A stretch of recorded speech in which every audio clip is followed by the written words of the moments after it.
मोहित जी, सबसे बड़ा कारण जो गिनाया जा रहा है वो स्वाभाविक रूप से उसमें जो सॉफ्टनिंग इन डिमांड दिख रही है, उसमें सबसे बड़ा कारण तो हाई इंटरेस्ट रेट का ही है। होम लोन की ही अगर हम बात करें तो मेरा ख्याल है कि बीते साल 6.5% के आसपास से अब 9% के आसपास आ गया है। और दिक्कत यह है कि होम लोन तो बढ़ा ही बढ़ा है, साथ में जो रेजिडेंशियल प्राइसेस हैं वो भी बढ़ गए हैं। 7 से 10% के आसपास ऑन एन एवरेज बताया जा रहा है।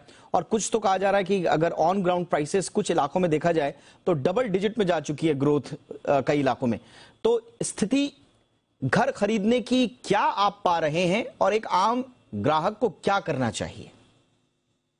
जी दीपक, तो देखिए, कोविड के बाद में एक जो पेंट अप डिमांड थी, जिसका कि हम सबने नतीजा देखा, वो एक बार बहुत पूरी तरह से उभर कर बाहर आई और घरों की सेल्स में, इनफैक्ट जो 2022 का साल है कैलेंडर ईयर, वो घरों की नए यूनिट्स जो आए हैं बाजार में और जो घरों की सेल्स हुई है नए यूनिट्स की, उन दोनों में पिछले एक दशक का रिकॉर्ड स्तर रहा है।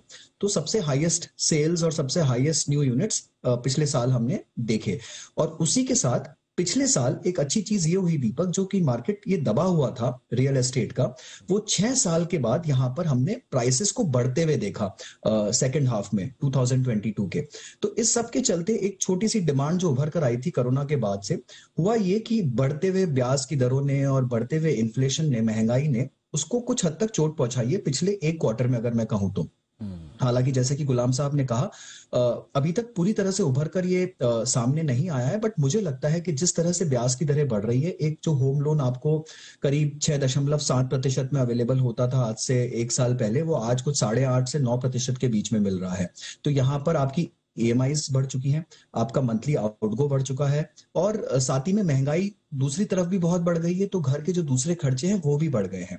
तो इन सब के चलते, और घरों की कीमतें भी बढ़ गई हैं, तो अगर आप सबको मिलाकर देखें तो ये पूरा कंकॉक्शन है कि आपको एक स्लो डाउन दिखेगा आने वाले 6 महीने से साल भर के अंदर में, बिकॉज इंटरेस्ट रेट और ब्याज की दरें जिस तरह से बढ़ रही हैं ग्लोबली, अभी भी हम एक्सपेक्ट करते हैं कि यूएस में रेट्स और ऊपर जाएंगे और भारत में भी शायद रेट्स और ऊपर जाएंगे। तो उसके चलते ये यहाँ पर रुकने वाली नहीं है। तो ब्याज की दरें अगर और बढ़ती है तो बहुत मुश्किल होएगी एक आम नागरिक को अपनी ईएमआई चुकाने में और एक बड़े रकम का घर खरीदने में। तो मुझे लगता है यहाँ पर एक इस साल के अंत तक थोड़ा और स्लो डाउन आने की संभावना है। और पिछले साल का बेस इतना हाई था दीपक कि उसके ऊपर ग्रोथ दिखाना इस साल फाइनेंशियली भी बहुत मुश्किल होगा कंपनीज के लिए। तो यहाँ पर काफी दबाव रहेगा इस साल। एब्सोल्युटली।